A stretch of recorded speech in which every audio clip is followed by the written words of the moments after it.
은혜가 풍성하신 하나님 아버지, 이 시간도 저희들은 삼일 예배를 당하여 예수 그리스도의 이름으로 아버지 앞에 나왔습니다.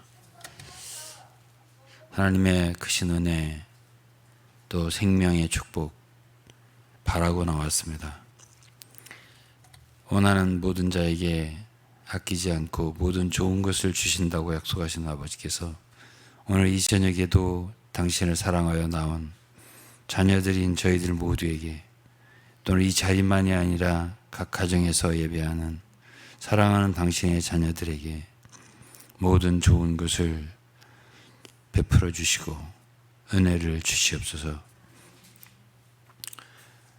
특별히 오늘날 코로나 전염병이 심하고 또 여러 가지로 참 국제적으로나 어려운 시절입니다. 이러한 과정에서 참으로 하나님 아버지, 더욱더 우리는 그리스도의 재림을 간절히 바라고 당신이 이 세상에 속히 오셔야 모든 문제들이 해결될 것을 우리가 기대하고 있습니다. 참으로 아버지 하나님, 그리고 저희들은 힘을 다해서 주님께 충성을 다하고 또 맡기신 우리의 의임을 다하고 직분을 다하여 하나님을 기쁘시게 할 수 있기를 원하오니 함께해 주옵소서. 오늘 예배도 함께 하시고 전하는 말씀도 모든 듣는 모든 사람들에게 공허하게 스쳐 지나가는 말씀이 아니라 참으로 듣고 회개한 사람도 있고 바뀐 사람도 있고 참 변화를 갖는 생활을 하나님께서 허락하여 주셔서 많은 이들에게 영향력을 끼치는 말씀 되도록 축복해 주옵소서. 감사하며 예수 그리스도 이름으로 기도했습니다. 아멘. 오늘은 이제 로마서 12장에 왔습니다. 소위 로마서는 1장서부터 8장까지가 한 단락이고 9장서부터 11장까지는 하나 삽입이고 12장은 8장에 이어야 한다, 이렇게 학자들이 대부분 말합니다. 일리가 없지 않습니다. 그러나 저는 8장에서 9장에도 연결이 있다고 말을 했고요. 오늘은 이제 12장으로 넘어갔을 때에 12장은 11장하고 관계가 있습니다. 들으시면은 뭐가 관계가 있는지를 아시게 될 것입니다. 12장 1절은 그러므로라고 하는 말이 있습니다. 원래 성경은 이게 장과 절이 원래부터 나뉘어진 것은 아니죠. 그렇기 때문에 앞장과 오늘 보는 12장과는 분명한 연결이 있는 거죠. 11장에서 사실은 어떤 말씀이 있는 거 아니, 이는 만물이 주에게서 나오고 주로 말미암고 주에게로 돌아감이라, 영광이 그에게 세세토록 있으리로다. 아멘. 이렇게 하면서 이제 그러므로가 시작됐어요. 그러므로라는 말은 앞에 말을 연결하는 말이거든요. 사실 이 말씀은 굉장히 깊은 말씀입니다. 그러니까 33절에 깊도다 하나님의 지혜와 지식에 부유하며 그의 판단은 측량하지 못한다, 그의 길은 찾지 못한다, 이런 말을 했죠. 때문에 우리 사람이 정말 하나님에 대해서 그분의 섭리에 대해서 알 수가 없다는 얘기가 되겠습니다. 그리고 결국은 9장부터 11장까지 삽입인데 그 이스라엘에 대한 하나님의 섭리, 경륜에 대해서 어떻게 이제 이방인들을 복음을 많이 전해서 이방인의 충만한 수가 차고, 그 다음에 이제 유대인들에게로 복음이 돌아가서 유대인들을 구원하고 이제 이러한 하나의 섭리를 말씀을 하시고, 그런 과정에서 이런 모든 것이 누구에게 달렸다라고 말씀하고 있는 거냐면 다 하나님께 달렸다라는 말씀을 하셨어요. 그러니까 9장에서 11장까지는 하나님의 섭리죠. 그리고 하나님의 대권, 다 하나님이 하신다는 얘기예요. 그래서 로마서 9장 15절을 보면 모세에게 이르되 긍휼히 여길 자를 긍휼히 여기고 불쌍히 여길 자를 불쌍히 여기리라 하셨으니, 그런즉 원하는 자로 말미암도 아니요 다른 박질하는 자로 말미암도 아니고 오직 긍휼히 여기는 하나님으로 말미암음이니라. 아무리 사람이 뛰어봤자, 또 아무리 사람이 원하고 또 간절히 원하고 그런다고 되는 것도 아니다, 그런 말씀이 되겠어요. 그 누구에게 달렸냐? 사람의 원함이나 사람의 다름질에 달려있는 것이 아니라 불쌍히 여기고 긍휼히 여기는 하나님께 달렸다, 이런 말씀을 하신 거예요. 9장인 얘기잖아요. 그러면서 이제 야곱과 에서 얘기도 하고 또 모세와 바로 이야기도 하고 이러면서 한 사람을 강팍하게 만든 것도 하나님이고, 하나님을 긍휼히 여기시고 영광의 그릇이 되게 한 것도 하나님이고, 에서를 미워한 것도 하나님이시고, 비록 뭐 겉으로는 좀 성품이 교활한 것 같지만 그러나 야곱을 사랑한 것도 하나님이시고, 그리고 지금 유대인들이 불순종하지만은 결국 그들을 구원할 것은 하나님이고, 그들이 주님이 오셨을 때 거절했잖아요, 그리스도를. 결국은 복음 이방에 넘어갔잖아요. 그러니까 유대인들이 불순종하지만 결국 그들에게 주신 언약을 기억하고 내가 결국 그들도 구원할 것이고, 이런 모든 이야기가 이제 다 이 11장 내용에 있잖아요. 그래서 이제 사도 바울이 말하는 뜻은 우리가 하나님의 깊은 속을 알 수도 없고, 그리고 그분의 능력이 한이 없고, 그분 원하시는 대로 하시는 분이니까 우리에게 뭐라고 얘기하면, 그래도 여러분들은 믿어야 된다고, 믿음에 거해야 된다. 이 믿음을 많이 강조한 게 11장 얘기예요. 그리고 그분의 인자에 거해야 된다. 그분은 두려운 분이다, 이렇게 말씀을 하셨어요. 11장 몇 구절을 읽어보고 넘어갈게요. 11장 20절을 보시면은 옳도다 저희는 믿지 아니함으로 꺾이우고 너는 믿음으로 섰느니라. 높은 마음을 품지 말고 오히려 두려워하라. 그래서요, 유대인들을 말하는 거예요. 믿지 않으면 꺾이고, 너는 이방인을 말하는 거예요. 믿음으로 섰느니라. 21절 하나님 원가지들도, 원가지 누구죠? 유대인들. 원가지들도 아끼지 아니하셨은즉 너도 아끼지 아니할 수가 있다, 이렇게 말씀하셨어요. 그 다음에 22절 그러므로 하나님 인자와 어미를 보라. 넘어지는 자들에게는 어미가 있으니 너희가 만일 하나님 인자에 거하면 그 인자가 너희에게 있으리라. 그렇지 않으면 너희도 찍히는 바 되리라, 이렇게 말씀하셨어요. 그러니까 얼마든지 하나님은 어떤 사람들을 불신 가운데 있고 또 교만하고 그러면은 제쳐버린다, 제쳐버릴 수 있다. 그리고 어떤 사람들이 정말 순종하고 믿음 가운데 거하면 하나님은 그를 인자에 여길 수 있다. 인자에 거해라. 하나님은 어떤 사람도 원가지인 그들도 꺾으면 꺾어버린다, 이런 말씀을, 그건 두려워하라, 이렇게 말씀을 하시면서 했어요. 그 다음에 33절부터 보시면은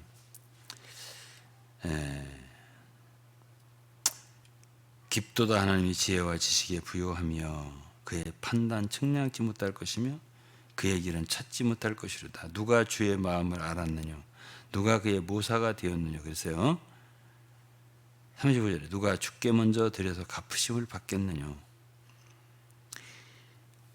누가 주님께 뭘 드려서 뭘 해드리고 그분으로부터 어떤 것을 받고 이렇게 생각해서 그분과 이렇게 거래할 수 있느냐는 뜻이에요. 하나님과 그렇게 인간 마음대로 사람 생각대로 내가 이렇게 하면 나한테 이렇게 갚아주시겠지 이렇게 할 수 있냐는 거예요. 모른다는 거지 사람은. 하나님이 너무 깊으신 분이라고요. 그래서 뭐라고 하냐면 이는 만물이 주에게서 나오고 주로 말미암고 주에게로 돌아간다고. 그러면 모든 것이 어디서부터 나온다고요? 주님으로부터 나오고 주님이 아니면 우리가 뭐나 아무것도 아니다라는 뜻이에요. 모든 것이 주님으로부터 나오는 거고 주님으로 말미암는 거고 결국은 주님께로 돌아가는 거고.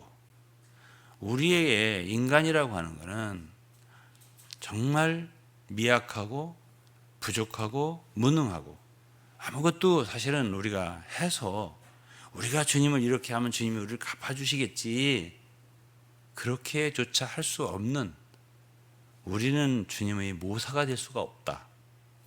누가 주님의 마음을 알아서 그분을 가르치겠냐? 그분과 함부로 거래하겠냐? 우리는 그렇게 할 수 있는 게 아니다. 모든 만물은 주님으로부터 나오는 거다. 그러면 그분의 섭리와 주권과 뜻만이 서는 거예요. 그것만이 가치가 있고 의미가 있는 거예요. 인간은 뭐예요? 우리는 정말 가치가 없는 거예요. 우리의 생각이나 우리의 뜻이나 우리의 계획이나 우리의 노력이나 원함이나 심지어 다름질까지도 그것이 통하는 게 없다는 거예요. 하나님의 긍휼이 아니면은 아무 소용이 없다. 그렇기 때문에 여러분들은 두려워해야 된다.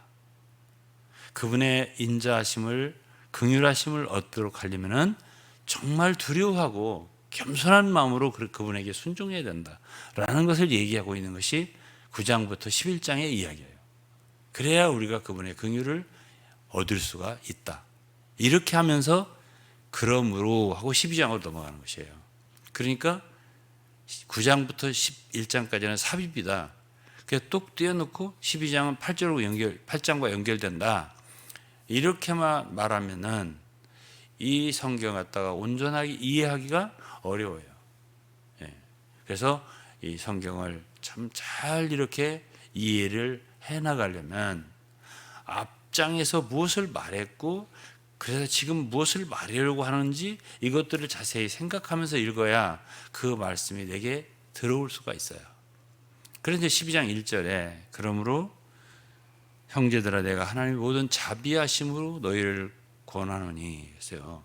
여기 자비라고 하는 게 긍휼이에요. 결국 너희 몸을 하나님이 기뻐하시는 거룩한 산제사로 드리라. 이는 너희의 드릴 영적 예배니라. 긍휼하심으로 너희를 권한다. 모든 긍휼로 권한다면서 너희 몸을 드려라. 하나님 기뻐한 제사로 드려라. 이렇게 말을 했습니다. 이제 12장서부터는 이제 구체적으로 우리가 주님의 은혜를 얻은 자로서 새 생명을 얻은 자로서 참 성령을 우리 인격으로 생명으로 얻은 자로서 어떻게 행동할 것인가. 이제 12장서부터는 하나의 단체 생활이 나와요.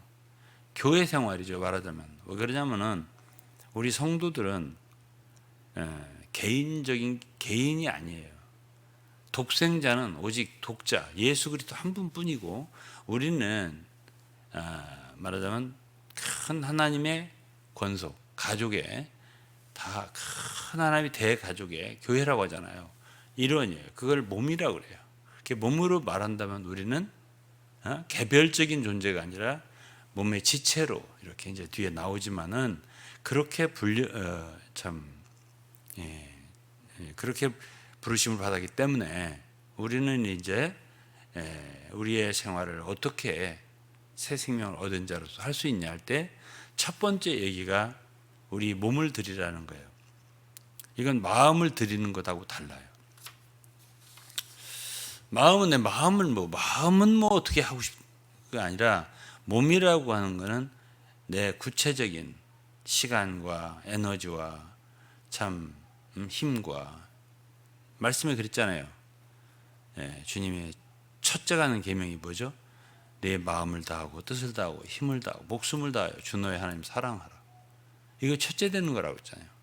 그러면 우리가 참 하나님 섬긴다 할 적에 결국 어디에다가 우리의 모든 참 힘과 에너지와 지혜와 모든 것을 사용하느냐, 이것이 이제 문제가 되는 거예요. 결국 우리 인생을 어디에다가 소모하고 소비하여 늙을 거냐, 이것이 문제가 되는 거예요.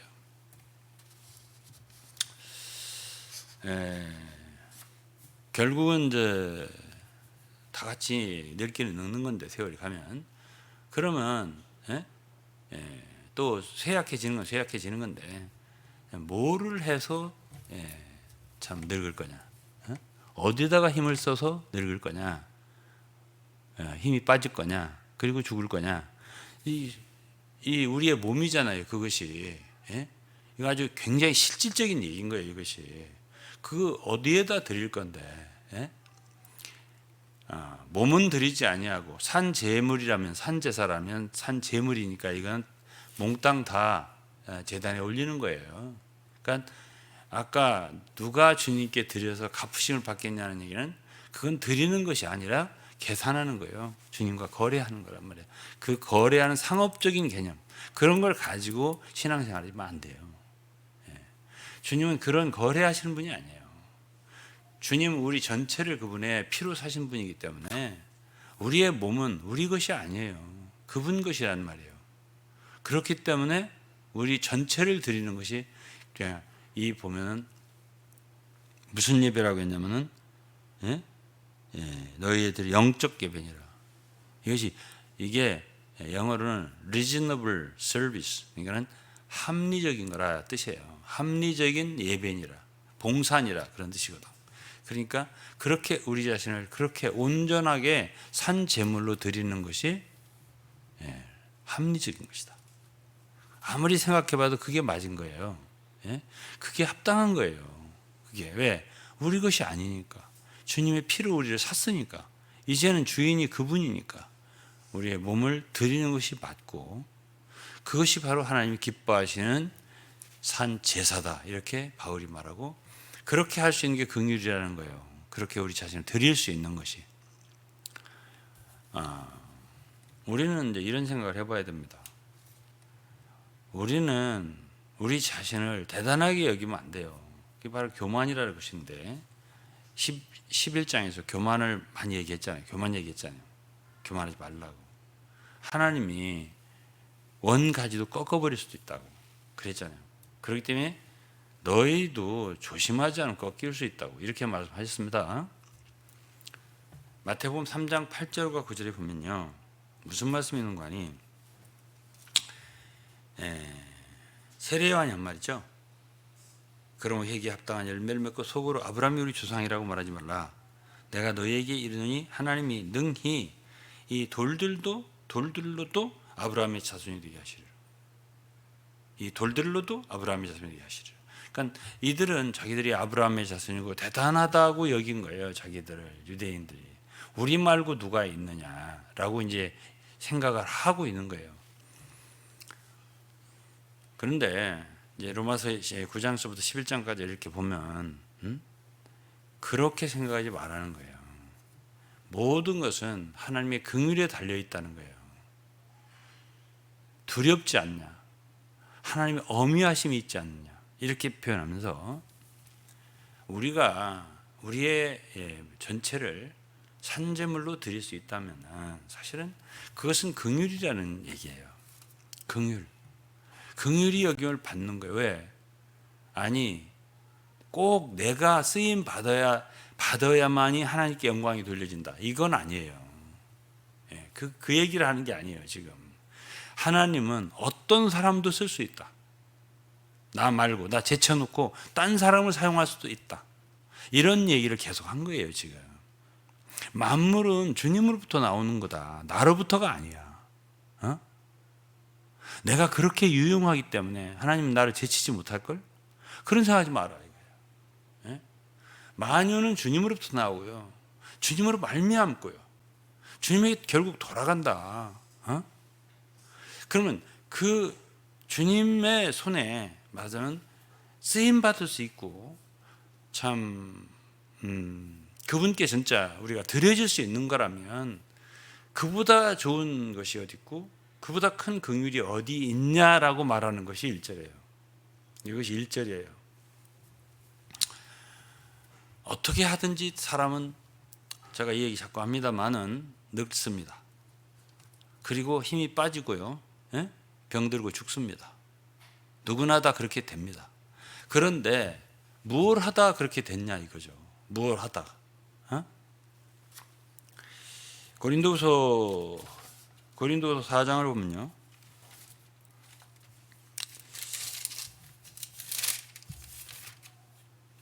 고린도서 4장 16절에 보면 그러므로 우리가 낙심하지 아니하노니 겉사람은 후패하나 우리의 속은 날로 새롭도다. 우리의 잠시 받는 환난에 경한 것이 지극히 크고 영원한 영광에 중한 것을 우리에게 이루게 함이니. 여기서 바울은 우리의 겉사람이 후패한다 했습니다. 이 후패한다는 건 영어 decay라고 하는데요. 이게 소모되어 간다는 뜻이에요.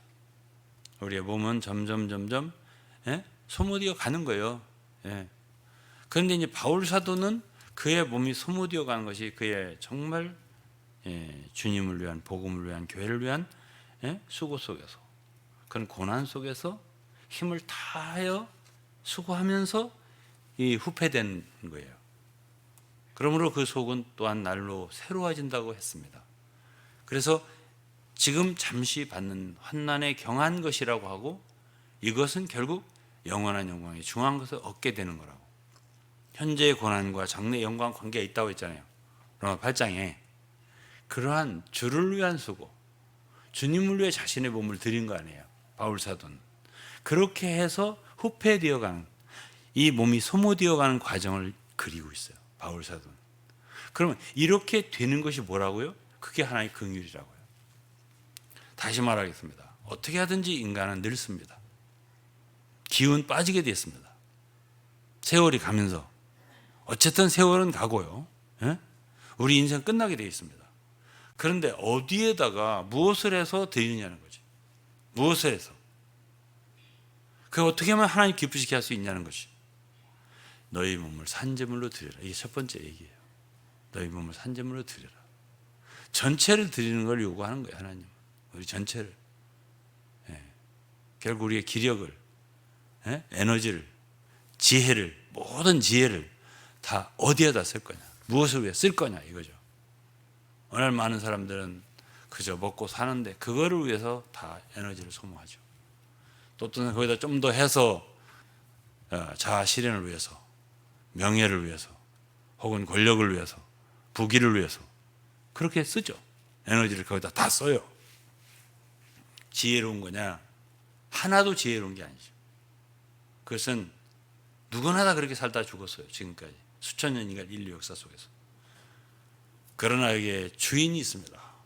주인의 쓰심에 합당하게 정말 하나님 기쁘시게 드려지는 인간이 있다면은 그야말로 그 사람이 긍휼을 얻은 사람이다. 이것이 1절 얘기예요. 그럼 2절에는 뭐라 하냐면 너는 이 세대를 본받지 말라 했습니다. 이 세대에 풍조가 있잖아요. 오직 마음을 새롭게 함으로 변화를 받으라 했습니다. 여기 마음은 생각인데요. 우리의 생각이 새로워져야 돼요. 그래야 하나님의 선하시고 기뻐하신 뜻을 분별할 수가 있어요. 우리가 그래야만이 우리의 새로워진 생각을 가지고 하나님이 기뻐하신 것을 위하여 섬길 수가 있는 거죠. 무엇을 해야 할지, 하지 말아야 할지 이런 것이 분명해지는 거예요. 그래야만이. 어떤 사람이에요? 하나님의 절대 주권을 인정하고요. 그리고 우리 인간은 참 무익한 존재라는, 나 자신 무익한 존재고 주님은 내가 조금 은사가 있고 용도가 있다 하지만 나를 제치고 얼마든지 다른 사람을 통해서 하나님 뜻을 이룰 수 있고 그분의 영광을 얻으실 수 있고요. 이렇게 할 수 있는데, 예? 내가 자신을 드릴 수 있고 그나마 내가 버림받지 않을 수 있다면은 그거는 큰 긍휼이라는 말씀을 하고 있는 거예요. 바울 사도도 그걸 알기 때문에 고린도 전서 9장 마지막에 보면 내가 전파한 다음에 나는 버림을 받을까 두려워서 난 내 몸을 쳐서 복종시킨다고 그랬습니다. 내가 남에게 전파한 후에 나는 버림을 받을 수도 있다. 바울도 그런 생각을 했습니다. 그러면 하물며 우리가 뭐가 잘나서 교만해서 나 아니면 안 될 걸 이런 생각을 하냐는 거예요. 예? 우리는 두려워할 줄 알아요. 첫 번째로 하나님 섬기는 사람은 두려워할 줄 알아야 돼요. 그리고 그렇기 때문에 내가 조금이라도 주님께 쓰임을 받을 수 있고 그분의 뜻에 합당한 생활을 할 수 있다면 그거는 하나님의 큰 긍휼이란 말이에요. 예? 이것을 우리가 알지 않으면 안 돼요.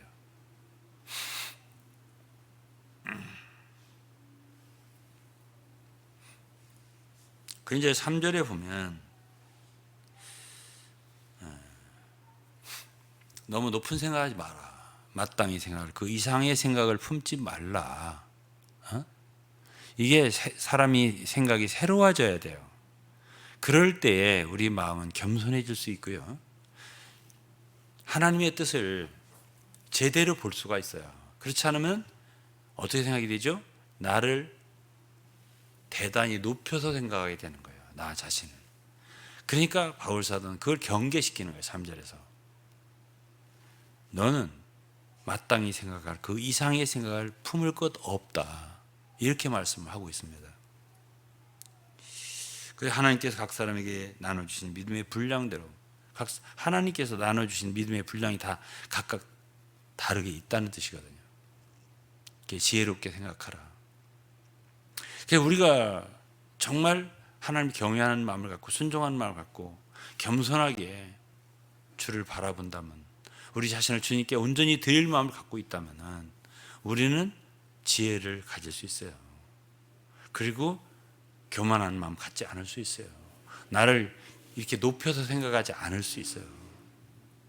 내 마땅한 위치, 나에게 주신 믿음의 분량 그대로 생각할 수 있고 그대로 섬길 수가 있는 거죠. 그럼 많은 사람들이 이렇게 안 해요. 가치평가를 높이 하지 자기를. 예? 그거는 생각이 새로워진 생각이 아니에요. 옛날 생각이지. 구태 생각이지. 그런 생각으로 하나님을 섬기는 데 쓰면은 안 되는 거예요.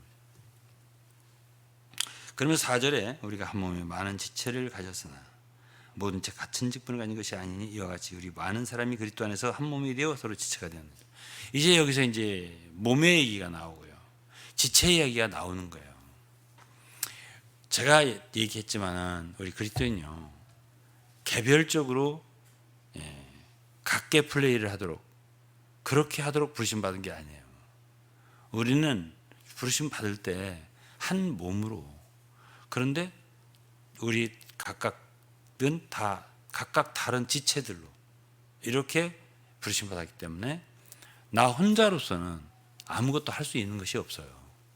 왜 그러죠? 나는 부분이니까. 그러나 오늘날 많은 사람들이 자기를 전체로 생각하기를 좋아해요. 자기 혼자, 자기 한 개인이 완전한 개체로 생각하기를 좋아한다고요. 그거는 완전히 성경적인 생각이 아니고 진리에 입각한 생각이 아니에요. 우리는 지체예요. 고린도전서 12장 28절에도 그랬잖아요. 너희는 그리스도의 몸이요 지체의 각 부분이라고요. 지체의 각 부분이라고. 우리 부분이에요. 예를 들어서 기계가 하나 있다 쳐요. 여러 복잡한 어떤 참 부품을 갖고 있는 기계가 있다 할 때는 한 부분이 있잖아요. 그거로는 아무것도 할 수가 없어요. 예를 들어서 우리가 팔이 있고 손, 다리, 발이 있고 눈이 있고 코가 있고 뭐가 있다 다 있다 이거예요. 이거를 이제 고린도 12장에는 지체라고 했는데 이런 모든 지체들이 다 합해질 때 그걸 몸이라고 그랬습니다. 그럼 우리가 이러한 인식을 가지고 생활을 해야 그것이 뭐예요? 그게 바로 그리스도인으로서 새 생명을 얻은 성령을 우리의 인격으로 얻은 거듭난 그리스도인들의 마땅한 생각인 거예요. 왜? 그리스도인들은 말하자면 제가 이런 얘기를 잘하지만은 어떤 운동으로 가면 개인 스포츠 종목의 그런 선수가 아니에요. 우리는 한 사람마다 개인이 이렇게 뛰어나서 영광을 받고 막 휘날리고 이런 사람으로 부르심받은 게 아니고 우리는 단체로 단체 경기처럼 다 함께 해야만 하는. 예를 들어서 얘가 여기서 제가 말씀을 전할 때 제 입만 사용하는 게 아니에요. 손도 사용해야 되고 다리도 필요하고 눈은 또 바라봐야 되고 모든 지체가 합력을 해서 하잖아요. 한 가지를 하더라도 내가 무엇을 줍는다 하더라도 제 눈이 봐줘야 되고 손은 해야 되고 발은 거기까지 가야 되고 여러 가지가 합력해서 하는 거잖아요. 동역이라는 거예요. 그걸 그렇게 하는 것처럼 우리가 개인이 부분이라는 걸 알지 못하고 또 우리 많은 사람이 여기 뭐라 했냐면 이와 같이 우리 많은 사람이 그리스도 안에서 한 몸이 되어 그랬어요. 한 몸이 되어 서로 지체가 되었느니라. 우린 지체예요. 하나의 멤버란 말이에요. 우리는 파트란 말이에요. 호울 전체가 아니에요. 내가. 그러니까 그걸 알아야 그 사람이 정상적인 신앙생활을 하는 사람인 거예요. 저는 절대로 지금까지 나 혼자서 완전한 사람이다. 그렇게 말한 적이 없어요. 혼자 완전한 분은 예수 그리스도 머리이신 그리스도 한 분뿐이에요. 그리고 모든 성도들은 그분의 몸의 부분들이에요. 그리고 그것이 합해질 때, 그 함께 할 때, 그리스도께서는 그들을 통해서 역사를 하시는 거예요. 그렇기 때문에 교회에서는 성경에서는 개인보다 단체를 중요시하는 거예요. 두세 사람이 최소한도 두세 사람이 내 이름으로 모인 곳에 두세 사람이 합심하여 기도할 때 이러한 것을 주님께서 들으신다. 합심해서 기도해라. 함께 해라. 이런 말씀을 많이 가르친 이유가 뭘까요? 그것은 이것은 주님이 하나의 경륜이에요. 하나님의 역사 원칙이에요. 우리를 구원할 때 하나의 몸으로 구약 예표로 말하면 성전이요. 성전으로 건축되는 거예요. 하나하나의 벽돌이 아니에요. 흩어진 건축된 말하자면 살아있는 돌이지만 산돌이지만은 영적인 신령한 집으로 지어져 가는 거지 이것이 흩어지는 게 아니에요. 그래서 이러한 인식을 가지셔야 돼요. 절대 개인이 자기 자신을 가장 참 뭐랄까요? 자기 자신만 아는 사람, 자기 자신만 중심 삼고 생활하는 사람이 되어서는 안 되는 거예요. 그것은 그리스도인 생활로서 그리스도인으로서 그 생활이 기본이 안 된 거예요. 기본이. 그건 아니에요. 그거는 우리가 신앙생활 아무리 잘했다, 참 신령하게 했다, 거룩하게 했다, 좋아요. 그러나 이 그리스도의 몸이라고 하는 걸 알지 못하고 단체적인 것을 알지 못한다. 그난 부분으로서 참 그 내게 주신 그 하나의 직분이면 직분, 내게 주신 은사면 은사, 그것을 다른 지체들과 공유하고 함께 동역을 해서 하나님의 뜻을 이루어내는 걸 배우지 못하면 그건 아무 소용이 없는 거예요. 그런 제사를 받으실까요? 그렇게 해서 하나님 영광이 돌려질까요? 그렇지 않아요. 그렇기 때문에 우리는 이러한 기본부터 잘 배우셔야 돼요.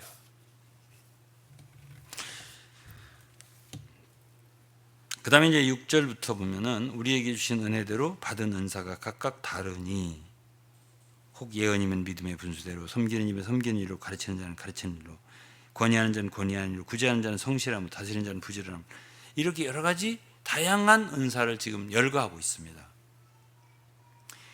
그러면 여기서 어떤 사람이 섬기는 은사를 갖고 있다 치자 이거예요. 주님이 그런 은사를 주신 거라고 봐야 돼요.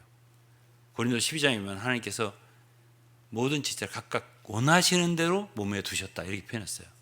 그러나 이 직분이라든가 은사라든가 하나님이 주시는 거예요. 그 특별한 참 하나의 특징이랄까 기능이랄까 할 수 있는 어떤 부분을 맡겨주시는 거예요. 무엇을 위해서일까요? 그분의 역사를 위해서죠. 예? 어떤 사람은 참 복음을 잘 전하는 은사가 있다라든가, 어떤 사람은 말씀을 잘 가르치는 은사가 있다라든가. 여기 이제 예언이라고 하는 거는 영어로 프로퍼시, 이제 하나의 구약으로 선지자라는 거예요. 미래의 어떤 것, 미래를 이렇게 미래에 될 일을 얘기하는 것만 예언이 아니에요. 신약의 예언은 고린도 14장에 보면은 꼭 그런 것만 아니고 구약에도 선지자들이 미래에 될 일만 얘기한 건 아니에요. 그건 당시의 유대인들의 상태, 유다와 예루살렘의 상태를 놓고 맹렬하게 어떤 데 꾸짖기도 하고 또 어떤 때는 위로하기도 하고 또 앞으로 되어질 일을 가지고 소망을 가지고 격려하기도 하고 이런 많은 일을 했어요. 그렇기 때문에 결국은 선지자들의 일, 그 예언이잖아요. 그거는 성도들의 마음을 이끌어서 하나님께 인도하고 회개하게 하고 돌이키게 하고 믿음에 서게 하고 굳게 서게 하고 이런 일을 한단 말이에요. 바울 사도가 한 일이 결국 선지자의 일이에요. 물론 사도의 일이지만 이런 것처럼 오늘날도 그런 은사를 받은 사람이 있을 거 아니에요. 그런 어떤 예언이다 한다면 믿음의 분수대로 해라. 가르치는 자면 가르치는 일로 해라. 섬기는 일이면 섬기는 일로 해라. 이거는 주신 거를 충실하게 하면 된다는 뜻이에요. 자기가 이걸 하는데 섬기는 일 하는데 난 섬기는 것보다는 다스리는 게 낫겠다. 난 섬기는 것보다는 가르치는 게 낫겠다. 이렇게 하지 말라는 거예요. 섬기는 일이면 섬기는 일로, 가르치는 일이면 가르치는 일로, 가르치는 자 가르치는 일로 해라 이거예요. 이렇게 주님이 주신 대로 각각 그대로 충성을 다해 섬겨라 그거예요. 그 다른 지체들이 나는 참 그렇게 가르칠 수 없지만 다른 지체는 가르칠 수 있잖아요. 그런 게 섬기는 것과 또 긍휼히 여기는 은사도 있다고 했습니다. 긍휼히 여겨 성도를 아무나 그렇게 못해. 그 사람 특별한 직분이 있어요. 또 어떤 사람은 위로를 한다, 권위한다 그러는데요. 위로를 하는 은사가 있는 거예요. 이 모든 지체들이 다 왜 필요하죠? 교회를 위해서인 거예요. 이 몸의 모든 지체들이 그 모든 기능들이 발휘되어서 역사될 때 몸이 세워진다고요. 자라나고 건축된단 말이에요. 그렇게 되는 것이기 때문에 주님이 각각 모든 성도들에게 그런 은사들을 주셨단 말이에요. 직분을 주셨고 그걸 다 해야 되는 거예요. 그걸 해서 서로 연합해서 연락하고 상합을 해서 그래서 이 몸을 위해서 섬기는 거예요. 나를 위한 게 아니에요. 나의 영광을 위한 것도 아니에요. 모든 영광은 주께 돌아가는 거예요. 모든 건 주님으로부터 나오거든요. 나로부터 나오는 거 없어요. 예? 나로 말미암는 것도 없어요. 예? 나로 말미암아라는 건 없어요. 그리스도로 말미암아서는 있어 성경에. 나로 말미암는 거 없어요. 예? 그리고 나에게로 돌아오는 것도 없고요. 모든 영광은 주께 돌아가는 거예요. 이것이 11장 마지막 9절이잖아요. 그렇다면 우리는 긍휼을 얻어서 우리 자신을 드릴 뿐이고 주님이 주신 대로 그저 섬기는 것뿐이에요. 그래야 주님이 연락하는 기뻐하시는 그런 제사가 되는 거예요.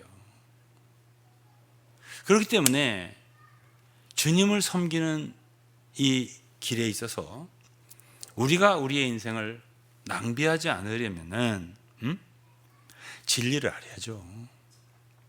도대체 하나님 무슨 말씀을 하셨나 이걸 알아야죠. 모르고서는 섬길 수가 없는 거예요. 왜 하나님께서 우리 같은 참 사역자를 두셨겠어요? 그거는 참 알지 못하는 많은 성도들에게 알 수 있도록 도움을 주는 거잖아요. 성경은 있지만은 열려져 있죠. 있지만은 이것을 읽어도 저희들이 이렇게 앞에 서서 일어서서 얘기할 때 비로소 그 얘기구나라고 그때 믿어지는 사람들이 있는 거거든요. 그리고 그걸 순종한 사람이 있는 거거든요. 그전에는 읽었고 좀 이해는 했지만은 소홀히 됐던 말씀들을 그 성도들 마음속에 깊이 새길 수 있도록 순종할 수 있는 말씀이 되도록 그래 도와주는 그런 것들이 이제 우리에게 주셨다면 주신 은사지 않겠습니까? 우리는 이것을 힘을 다해야 하는 거예요. 제가 취미가 있어서 하겠습니까? 물론 저는 즐거움으로 감사함으로 하지만은 힘들어요. 제가 말했잖아요. 일주일에 2번 한글로 전하고 일주일에 2번 영어로 전하고 이제 한 번 또 몽골어를 하니까 요즘에는 뭐 머리가 쥐가 날 정도예요. 힘들거든. 그러니까 그렇게 하면서 저는 이제 소모되어 가는 거예요. 저도. 난 즐겁죠. 감사하고. 이 세상의 사람들을 보면은 죄 짓느라고 몸을 소모하면서 늙어가고 병 들어가는 사람도 있어요. 그러나 우리는 그게 아니니까 얼마나 감사해요. 정말 주의 일을 위해서 참 포도원에 들어가라. 내가 상당하게 주리라. 그런 어떤 사람 보니까 아직도 밖에 놀고 섰는 거예요. 너 왜 이게 놀고 섰냐? 뭐 할 일이 없습니다. 시키는 사람도 없을 거예요. 지금 들어가라. 내가 상당하게 주리라. 이렇게 해서 우리는 포도원에 어쨌든 들어왔잖아요. 그리고 뭔가 주님이 주신 게 아닌 걸 제가 하는 게 아니에요. 저는 주님이 주신 거고 주님이 주신 어떤 작은 은사지만은 힘을 다해서 내 나름대로 참 디모데에게 바울이 말한 것처럼 너의 진보를 모든 사람이 나타나라. 수고하고 진력해야 된다. 그렇게 하면서 진보가 되는 거거든요. 사실은 그렇게 해야죠. 모든 성도들이 그렇게 해야죠. 그리고 이렇게 하다 보면은 내 은사는 무엇일까? 내 직분은 무엇일까? 이거 따질 것이 없어요. 주님을 위해서 계속 어쨌든 수고를 하다 보면은 호주머니 어떤 사람이 그랬어요. 호주머니 송곳이 있다. 걱정하지 마라. 언젠가는 찔른다. 왜냐면 있잖아요. 없으면은 그건 뭐 소용없는 거예요. 그럼 어쨌든 우리가 주님을 계속 섬기고자 하는 그런 마음이 있고 이렇게 하다 보면은 나타나요. 예를 들어서 뭐 참 원래 태어나기를 고양이로 태어난 게 아니라 호랑이로 태어났잖아요. 산에다 두고 키우다 보면은 고양이는 고양이고요. 쥐는 쥐고 강아지는 강아지고 호랑이는 호랑이에요. 다 특징이 나타나게 되어 있어요. 시간이 지나면 나는 은사가 뭘까 고민할 거 없어요. 계속 주님 안에서 여러분들이 충성을 다해서 순종하고 섬기고 자라나다 보면 내가 무엇을 해야 할지 무엇은 하지 말아야 할지 내가 어떻게 해야 할지 어떻게 해야 주님을 기쁘시게 할지를 알게 돼요. 그건 전혀 걱정하지 말아요. 그렇지만은 끊임없이 전진하셔야 돼요. 끊임없이 난 좀 쉬어야 되겠다. 안식년전 해야 되겠다. 그런 소리 하면 안 돼요. 계속 전진해야 돼요. 계속 순종하고 계속 여러분들이 할 수 있는 주님 앞에 할 수 있는 당한 일을 하고 경주하다 보면 나는 마라톤이구나. 나는 100m구나. 나는 5000m구나. 다 나와요. 그 특징이 나온다고. 근데 섬기면 돼요. 그렇게 섬기면 된다.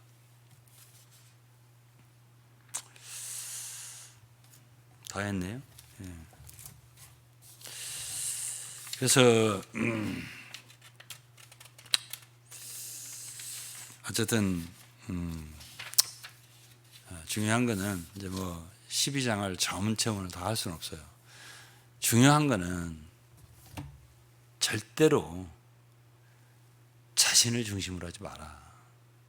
아니다라는 거예요. 주님 중심, 그리스도 중심으로 나가야 돼요. 그리고 몸 중심으로 나가야 돼요. 하나가 이루어져야 돼요. 하나가. 될 수 있는 대로 하나가 이루어지는 쪽으로 섬겨야 돼요. 우리가 될 수 있는 대로 나누는 쪽으로 섬기면 안 돼요. 그건 죄예요. 갈라디아서 5장을 제가 읽고 마칠 거예요.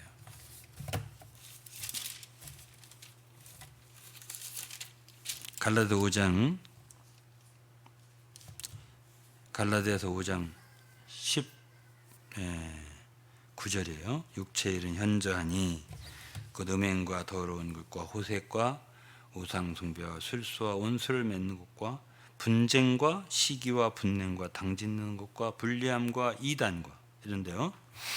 이런 모든 것들 있잖아요. 음행, 더러운 거, 호세, 구상숭배, 이 죄잖아요. 어? 갈라디아서 5장 19절에 육체의 일이라고 했는데요. 육체의 일들은 이게 다 죄예요. 죄의 목록이에요. 예? 제가 어제 우리 한국 장로교 총연합회 이제 어떤 행사가 있었어요.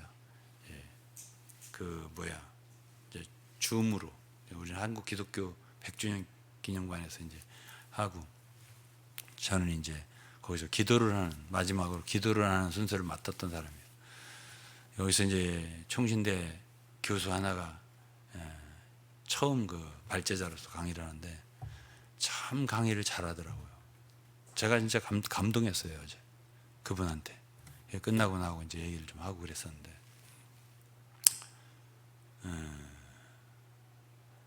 참 이러한 교수가 있구나. 참 제가 정말 기뻤어요. 하나도 뺄 게 없어요. 너무나 다 참 바른 말을 전하고 바른 말을 선포하고 그러더라고요. 너무 귀하게 생각했어요, 제가. 내가 참 교수님, 참 오늘 내가 진짜 감동을 받았습니다. 그랬더니 그 교수는 나한테 전 목사님 기도에 감동을 받았습니다. 그러더라고. 서로 교제죠. 참 그런 생각을 했는데, 그때 이제 그분이 한 말 중에 제가 참 내하고 똑같은 느낌이에요. 똑같은 느낌이, 그러니까 절대 이 세상에 나만은 아니에요. 아무리 내가 정말 빛을 받고 계시가 있고 하더라도요, 하나님 이 시대에 어떤 사람에게도 빛을 주실 수가 있고 정말 탁월한 계시를 주실 수가 있고요, 은혜를 주실 수가 있고 은사를 주실 수가 있어요. 그런 참 같은 마음을 갖고 있는 사람이 또 있더라는 거예요. 내가 너무 좋게 생각했어요. 그 이제 이 말씀에 갈라디아서 5장에 보면은 육체의 일은 현저하냐고 쭉 얘기를 했잖아요. 그러면서 그분이 분리주의 얘기를 하더라고요. 분리주의. 그러니까 쉽게 말해서 여기서 이제 보면은 뭐가 있었죠? 20절에 분쟁이라든가 당짓는 거라든가 분리함이랬죠. 분리함. 교회에서도 자꾸 이렇게 될 수 있으면 한편 이렇게 한 무리를 분리하고 이런 거 있잖아요. 나누려고 하는 거, 그거 있잖아요. 그래서 이제 이단이라고 하는 건 원래 뭐 지금도 기독 이단이다 이런 거 하는데, 참 저는 어제 좋았던 게 그거예요. 우리 장로교 지도자들 아니에요. 한장총 그분들이 모였을 때 거기서 절대로 한 사람도, 그 총신대 서교수를 비롯해서 한 사람도요, 우리는 장로교이기 때문에 제일 장자교도 아니고 우리는 옳다, 그렇게 말 안 해요. 그렇게 말하지 아니하고, 그래도 한국의 장로교가 70%나 된대요, 모든 교회 인수에서. 그렇기 때문에 보편성을 갖고 있다. 그거는 참 감사한 일이다. 그러나 우리는 너무나 많이 분열됐다. 우리 장로교만을 얘기하는 건 아니에요. 한국교회 너무나 분열이 많다. 이것에 대해서 말하면서 이 분리주의 나누는 거 있잖아요. 그것을 절대 옳다고 하면 안 된다. 이거는 하나님 앞에 죄다, 이렇게 표현하더라고요. 이건 하나님의 죄다. 이 죄는요, 죄로 얘기를 해야 돼요. 어떤 사람들은 우리는 지금 나눠지지 않고 하나다 이렇게 하고 우리는 옳다 이렇게 말하는데, 지금 이 시대의 교회들은요 다 분열되어 있어요. 분열이라고 하는 거는 여기 뭐 육체의 일이지, 이단이라고 하는 게 하나의 섹트거든요. 한 파를 말하는 거, 한 파. 파가 아닌 단체가 어디 있어요 지금? 그러니까 이제 그 어제 말했던 우리 발제자들의 그 말하는 그 말 속에, 그래도 우리가 다 함께 모이지는 못하지만은 기본 진리와 신앙에서 우리는 일치를 추구해야 된다고, 이거를 얘기를 많이 했어요. 그래서 한 서너 가지에서는 그래도 일치를 가져야 된다고. 사실 에베소 4장 4절 6절에서는 6가지에서는 하나야 된다, 이 얘기를 한 거 있거든요. 한 하나님, 한 주님, 한 성령, 뭐 세례 하나, 뭐 믿음 하나, 소망 하나, 이 얘기했단 말이에요. 그러니까 어쨌든 그렇게 이야기를 하고 우리는 이렇게 나뉘어져 있는 것을 갖다가 정당화해서는 안 된다. 이거는 죄다. 하나님 앞에 죄다. 이건 회개해야 할 죄다. 이거를 옳다고 하지 말라 이거예요. 이거를 옳지 않아요. 이 성경에서 떨어져 있다 이거예요. 지금 우리가 이거를 분명히 얘기를 할 때 난 너무 감사했어요. 내 마지막 기도할 때 회개했어요. 하나님께 이건 회개해야 할 부분이지, 예? 나는 당당하다. 이건 바리새인의 태도예요. 바리새인들은 자기들이 옳다고 했잖아요. 하나님 앞에 떳떳하게 우리는 죄를 저런 세리들과 같지 않다고. 그러나 하나님께 뭐라고 했어요? 가슴을 치면서 주여 나는 죄인입니다. 이렇게 자기들의 죄를 인정하는 사람들이 좋은 거예요. 지금 우리는 잘못됐어요. 지금 하나님 앞에 그 누구도 옳다라고 당당하게 말할 수 있는 사람 그 누구가 있습니까? 예? 그러한 속에 우리가 있다라는 것을 우리는 서로 알고요. 제가 어제 끝에 기도했지만 주님, 우리가 회개하고 한 발씩이라도 진리 앞으로 나아갈 수 있도록 도와주십시옵소서. 이렇게 기도를 했거든요. 예? 성령께서 도와주십시오. 그리고 이러한 진리가 더욱더 선포될 수 있게 도와주십시오. 그리고 모든 교회들이 회개할 수 있도록 도와주십시오. 이렇게 기도했단 말이에요. 예? 그러면 우리가 이러한 모든 참 분열적인 모든 일들을, 예? 죄로 생각하고요. 우리 성도들이 서로서로 한국 교회가 정말 기본적인 진리에서 우리가 하나님 믿는 믿음과 하나님 아는 지식에서 하나가 될 수 있어야 돼요. 그걸 우리가 추구해야 돼요. 그렇게 할 수 있도록 하는 마음을 주님이 우리 모든 한국의 성도들에게 줄 수 있다면 얼마나 가질 수 있다면 좋겠어요. 그래서 저는 참 어제 정말 그나마 참 아침부터 일찍 가서 참석하고 그러고 왔지만은 욕심에 보면 피곤했지만은 제 영의 마음은 참 기뻤습니다. 그래서 정말 이 한국 땅에 정말 주님께서 새로운 그런 참 부흥의 역사를 주시기를 바라고, 또 그렇게 참 진실한 마음을 갖고 진리를 향해 나가는 그런 성도와 교회들이 많아질 수 있기를 바라고요. 오늘 이제 로마서는 절반 정도 했는데 다음에 좀 더 하고 오늘 이것으로 마치겠습니다. 기도하겠습니다. 하나님 아버지 감사드립니다. 오늘도 저희들은 로마서 12장까지 왔습니다. 우리가 자신을 드릴 수 있음, 정말 주님을 참 작은 한 부분으로나마 섬길 수 있으면 큰 긍휼입니다. 자비입니다. 하나님 아버지, 저희들을 불쌍히 여겨주셔서 정말 우리 자신 교만하지 않게 하시고 주님이 주신 우리의 직분을 다하고 정말 힘을 다해서 하나님께 영광 돌리고 정말 이 땅에 그리스도의 몸이 건축되고 세워지는데 우리를 사용해 주시옵소서. 더 많은 성도들이, 더 많은 지체들이 주를 위해 일어날 수 있게 도와주시옵소서. 예수 그리스도의 이름으로 감사하며 기도드렸습니다. 아멘. 네, 저하고 찬송 하나 부르도록 하겠습니다.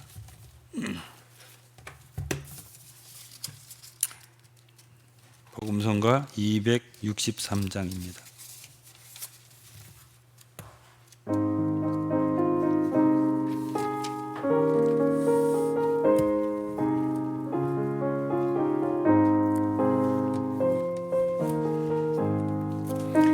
주여 나로도 주 사랑케 해 주 위해 더 열심 내게 하소서.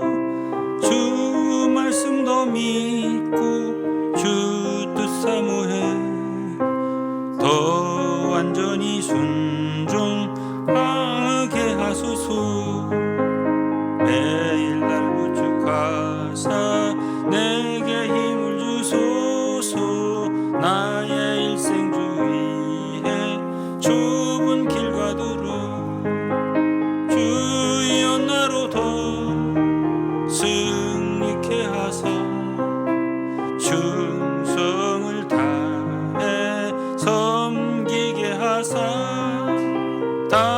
신의 손에도 유용하게 돼 주 대적에 대해 더 용감하게 매일 날 부축하사 내게 힘을 주소서.